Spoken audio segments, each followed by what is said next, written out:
Yeah, we ain't sleeping at all, yeah. I'm seeing stars, yeah. Gave me your number.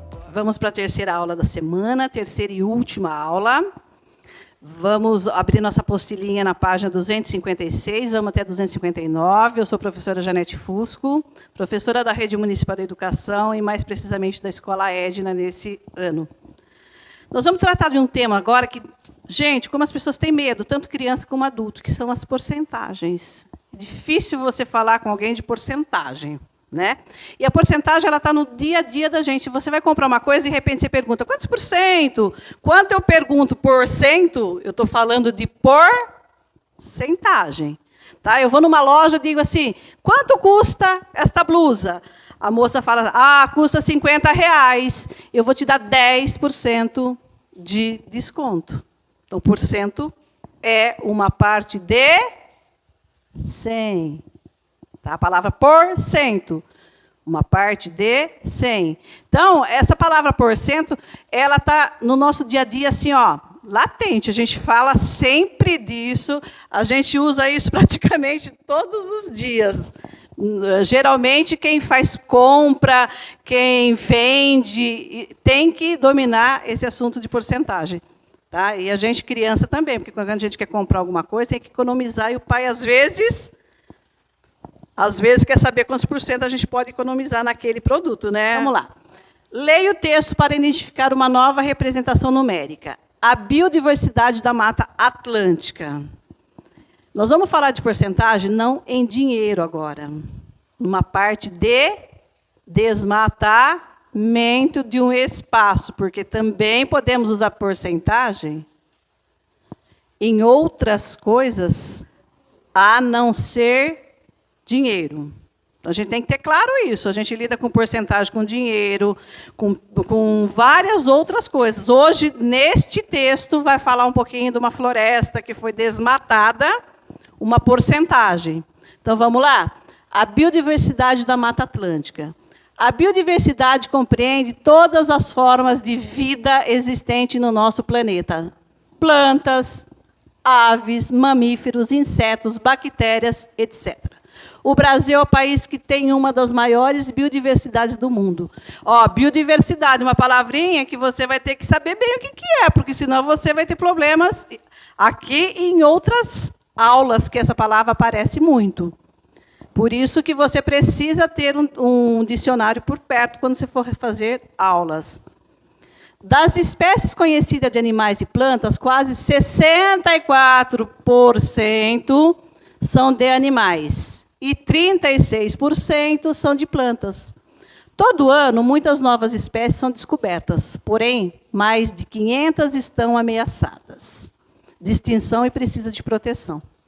A Mata Atlântica, que abriga grande parte dessas espécies, ficou reduzida a aproximadamente 10%. O que será isso, hein? Ficou reduzida a aproximadamente 10% da vegetação original. Embora existam diversas pessoas desenvolvendo ações para protegê-la e as suas espécies, esse deve ser também o papel de cada brasileiro que mora onde ela ainda sobrevive. Inclusive você, se for o caso. Veja nos mapas acima a cobertura original dessa mata e o que sobrevive hoje. Eles estão fazendo uma comparação, como era no passado e como está agora. Foi reduzida a 10%, ou seja, 90% disso desapareceu. Ó, região preservada pela mata e região devastada da Mata Atlântica. Olha a diferença também, tá? De um para o outro. Então, aqui tem uma porcentagem de plantas e ali já foi embora, né? Já foi desmatado. Aqui, pessoal, era para a gente conversar, né? Como a gente não tem o retorno, eu com vocês, vocês comigo, então eu vou ler para vocês. Entre em contato com o professor no grupo de estudo e bata um papinho sobre essas perguntas, que é super bacana, tá? O que significa 64%, 36% e 10% que aparece no texto? Troca uma ideia com o seu professor. Fala para ele o que você sabe sobre isso. Como se faz a leitura do símbolo? Esse símbolo aqui, ó. Eu já falei para vocês. Como chama esse símbolo?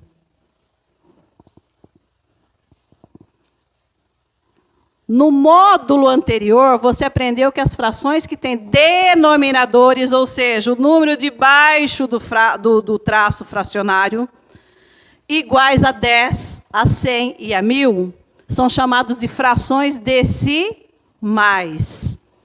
E que cada uma delas corresponde a um número na representação decimal. Uma unidade dividida em 10 partes iguais. 1/10 da unidade. Ai, professora, como é que deu esse número aqui? Muito simples também.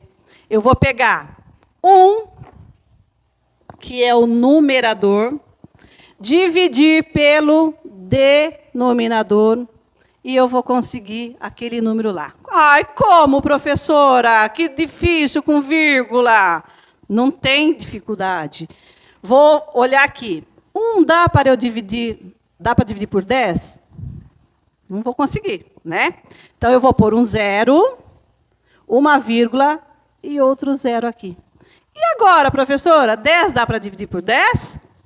10 dá para dividir por 10. Quanto que dá? 1. 1 vezes o 10, 10. 10 tira 10, nada. Pronto. Esse número decimal é decorrente desta conta aqui, ó. Aqui a mesma coisa. 1 dividido por 100. 1 dá para dividir? Não. 0, 10 dá para dividir por 100? Ainda não. Outro 0 e outro aqui. Agora, 100 dá? Sim. E o 1000 a mesma coisa. 1 dividido por 1000. 1 dá para dividir por 1000? Não. 0 aqui, 0 aqui. 10 dá para dividir por... Não. Mais aqui. Ficou tortinho. 100 já dá? Não. Mais um aqui e outro aqui. Agora, 1000 dá. 0, 0, 0 e aqui um monte de 0. Então, é por isso que eu tenho esses decimais aqui, ó, porque eu faço uma divisão. Toda vez que eu divido uma coisa menor por uma maior, eu vou ter pedacinhos. Pega um bolo. Quanto mais eu divido o meu bolo, menor serão os pedacinhos. Tá? Porque quando a gente vê 1000, a gente acha que onde está o 1000 é tudo grande, né? Porque o número é grande, mas não. Isso aqui, ó, é um bolo dividido por 1000, um bolo dividido por 100, um bolo dividido... Quem comeu mais? Quem pegou um pedaço aqui, ó, onde foi dividido por 10. Então, o maior aqui seria quem? Aquele ali, tá? Uma unidade dividida em 10 partes. Ficou 1/10 da unidade. É 1/10. Uma unidade dividida em 100 partes. 1/100. A gente lê 1/100. Uma unidade dividida em 1000 partes. 1/1000. Agora, observe as duas representações abaixo. Unidade, o cubo. Eu peguei o cubo, dividi em 100 partes.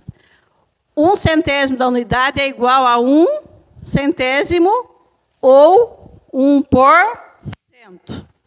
Uma barra corresponde a 1 das 100 barras que formam o cubo. Aqui tem 100 barrinhas dessa, é isso que ele está falando. Aqui dentro desse cubo tem 100 barrinhas dessa, e uma dessa é 1/100. Tá? Nada mais é do que isso. Uma plaquinha, a mesma coisa. Aqui, só que aqui não é o cubo, é só a frente do cubo. Pegou só a primeira parte e dividiu também em 100, só que ficou partes menores, mas não significa que não seja igual. Só ficou menor. 1/100 da unidade é igual a 0,01, que é 1/100 também, que também é 1%. Independe do tamanho. Um cubinho corresponde a 1 dos 100 cubinhos que formam a placa. De novo, só mudou o tamanho. Porque aqui eu tenho um todo referência diferente desse aqui. Tá? Por isso que mudou o tamanho. A fração 1/100 significa uma parte em 100, ou seja, 1%. O símbolo, olha aqui, o símbolo, essas duas bolinhas com tracinho tortinho no meio, significa porcento. 1% significa uma parte de 100. 5% significa 5 partes de 100 e assim por diante. 20% é 20 partes de 100, 50% é 50 partes de 100, e assim vai. Atividade 2. Complete o quadro. Esse aqui, gente, é muito, muito simples. Também é questão de lógica. Fez um, fará todos. 28%. O que significa? 28 em cada 100. E agora, professora, que foi para lá, 70 em cada 100. Quantos por cento que é 70 em cada 100? 70%. E os demais, segue essa lógica. Se eu falar também, estou contando para vocês o exercício inteiro, daí você não consegue nem pensar. Nesse item, vamos usar os dados do texto, a biodiversidade da Mata Atlântica. Cada quadrado é o todo referência. Cada quadrado, o grandão, é o todo referência, que está dividido em 100 partes iguais. Imagine que ele representa os 100% dos animais e vegetais do Brasil. Pinte a parte que representa 10% da vegetação original da Mata Atlântica. Você vai vir aqui e vai ver, ó, eu tenho um quadrado com 100 quadradinhos dentro. Quanto é 10% para eu pintar aqui? É isso que você vai ter que fazer. Você vai pintar 10? Você vai pintar 20? Você vai pintar 30? Ah, mas como que eu vou saber, professora? Tome como referência o exercício de cima. Pensa um pouquinho. 10% é quantas partes de 100? É só trazer para a memória o que você fez na outra página. Ou no outro exercício. Escreva o que significa, olha aqui que eu falei lá atrás. Ficou reduzido aproximadamente 10% da vegetação original. O que é isso? O que é ficar reduzido? O que significa a palavra reduzido? Se você não souber isso, com certeza você também não responderá a questão. Estamos encerrando a nossa semana de aula. Agradeço novamente e deixo aqui meu tchau. Caso tenha dúvida, por gentileza, entre em contato com o seu grupo de estudo. Mais uma vez, é importante para nós, professores, que você interaja com a gente. Muito obrigada. Até mais. Yeah, we ain't sleeping at all, yeah. I'm seeing stars, yeah.